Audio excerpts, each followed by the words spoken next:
अस्सलाम वालेकुम गाइस, उम्मीद है कि आप सभी लोग अच्छे होंगे। आज की इस वीडियो में मैं आपको बताने वाला हूं कि आप बीपीओ में किस तरीके से ग्रो कर सकते हैं और किन चीज़ों का आपको ध्यान रखना है। तो जल्द से जल्द हम इस वीडियो को शुरू करते हैं। अगर आपने चैनल सब्सक्राइब नहीं किया है तो जल्द से जल्द सब्सक्राइब कर लीजिए। तो गाइस, जब आप बीपीओ ज्वाइन कर रहे हैं तो एक चीज़ का आपको ध्यान रखना है, आपको ऐसा बीपीओ ज्वाइन नहीं करना है जो आपको बाद में या सेकेंड टाइम हायर नहीं करता हो, क्योंकि कुछ कुछ बीपीओज़ की ऐसी पॉलिसीज़ होती हैं कि वो सिर्फ आपको एक ही बार हायर करेंगे, उसके बाद हायर नहीं करेंगे। यानी कि आपने उस बीपीओ को ज्वाइन करा फिर छोड़ दिया। अगर अब आप उस बीपीओ को वापस से ज्वाइन करना चाहते हैं तो वो फिर आपको हायर नहीं करेंगे। एक बीपीओ जिसका नाम है टास्कस, जो कि काफ़ी ज़्यादा फेमस है। जिन्होंने मुझे ऑलरेडी सब्सक्राइब किया हुआ है तो उन लोगों को मालूम होगा टास्कस के बारे में। तो टास्कस एक ऐसी कंपनी है जो वापस से हायर नहीं करती है। तो अगर आप टास्कस में जॉइन होते हैं तो आप याद रखिए, अगर आप टास्कस छोड़ेंगे तो टास्कस कभी आप वापस ज्वाइन नहीं कर पाएंगे। और ऐसी और भी बीपीओ कंपनीज होती हैं जिनमें सेम यही पॉलिसी होती है कि आप उन्हें वापस सेकेंड टाइम ज्वाइन नहीं कर पाएंगे। तो आपको स्टार्टिंग में जब आप अपना करियर स्टार्ट कर रहे हैं, ऐसा बीपीओ ज्वाइन नहीं करना है। आप कोई ऐसा बीपीओ ज्वाइन करें जहाँ पर आपको 1, 2 या 3, 4 बार भी हायर किया जा सके। जैसे कि टेली परफॉर्मेंस एक बीपीओ है। इस बीपीओ में अगर आप सेकंड टाइम भी ज्वाइन करना चाहें तो आप इजीली कर सकते हैं। ये चीज़ मैं आपको इसलिए बता रहा हूँ क्योंकि ये जो बीपीओज़ हैं जो रिहायर नहीं करते हैं, ये बीपीओज़ आप तब ज्वाइन करें जब आप एक्सपीरियंस हो चुके हैं ऑलरेडी। क्योंकि जब आप इन बीपीओ को ज्वाइन करेंगे विद एक्सपीरियंस तो आपका जो पैकेज है वो काफ़ी ज़्यादा अच्छा होगा। अगर आप डायरेक्टली ज्वाइन कर लेंगे तो क्या रहेगा कि आपका जो स्टार्टिंग पैकेज रहेगा मंथली, वो 17 और 18,000 तक ही आपको मिल पाएगा। फिर आपका इंक्रीमेंट होने में बहुत टाइम लग जाएगा, आपको काफ़ी साल तक वेट करना होगा आपकी सैलरी इंक्रीमेंट करवाने के लिए। तो वो एक सबसे बड़ी प्रॉब्लम बन जाता है यहाँ पर। तो आप ऐसा बीपीओ चुनें जहाँ पर आप उस बीपीओ को 2-3 बार ज्वाइन कर सकें छोड़ने के बाद भी। जब आप बीपीओ ज्वाइन कर लें तो जो भी डेजिग्नेशन आपको वहाँ पर मिला हुआ है, उस डेजिग्नेशन पर एटलीस्ट आपको 1 साल तक काम करना है। 1 साल काम करने को मैं आपको इसलिए कह रहा हूँ क्योंकि 1 ईयर का एक्सपीरियंस काफ़ी ज़्यादा वैलिड होता है। अगर आप किसी कंपनी में जाते हैं तो डेफ़िनेटली वहाँ पर आपको एक अच्छा सीटीसी प्रोवाइड किया जाता है।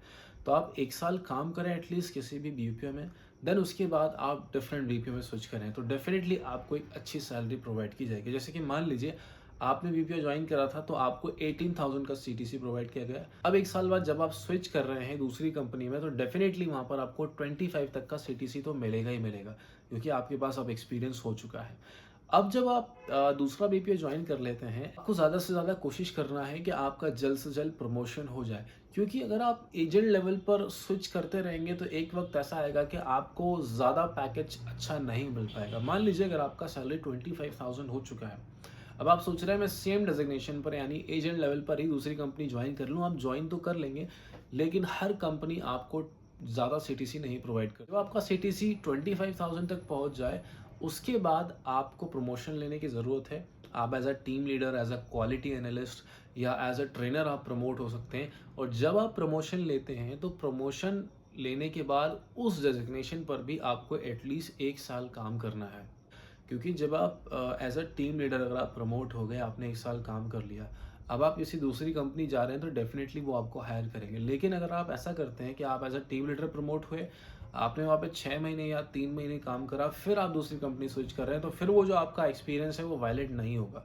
ओके, वो आपको फिर एजेंट लेवल पर ही हायर कर लेंगे और ये काफ़ी ज़्यादा होता है और तो एक बड़ी प्रॉब्लम है। तो आप कम से कम एटलीस्ट 1 साल का एक्सपीरियंस लें जब भी आप प्रमोट हो रहे हैं। उस प्रमोशन यानी जो भी डेजिग्नेशन आपको मिली है, उस डेजिग्नेशन पर 1 साल आप काम करें, देन आप दूसरी कंपनी स्विच करें। अब ये तो रही बात कंपनी टू कंपनी स्विच करने की। अब करते हैं बात इंटरनल जो आईजेपीज होती है। देखिए, सबसे ज़्यादा इंपॉर्टेंट चीज़ जो मैं समझता हूँ वो है कंपनी टू कंपनी स्विच करना। इसमें आपका जो सैलरी है वो काफ़ी ज़्यादा इंक्रीज होकर आपको मिलेगा। अगर आप आईजेपी फिल करते हैं तो वहाँ पर आपका कम इंक्रीमेंट होगा। जैसे आपने कोई कंपनी को ज्वाइन करा एजेंट लेवल पर, अब आप आईजेपी फिल कर रहे हैं फॉर टीम लीडर, तो आपको 25 या 30% का जो है इंक्रीमेंट मिलेगा आपकी सैलरी पे। लेकिन अगर आप एक्सटर्नल यानी किसी दूसरी कंपनी को ज्वाइन करते हैं as a team leader designation पर, तो डेफिनेटली आपका जो सीटीसी है वो काफ़ी ज़्यादा अच्छा आपको मिलेगा।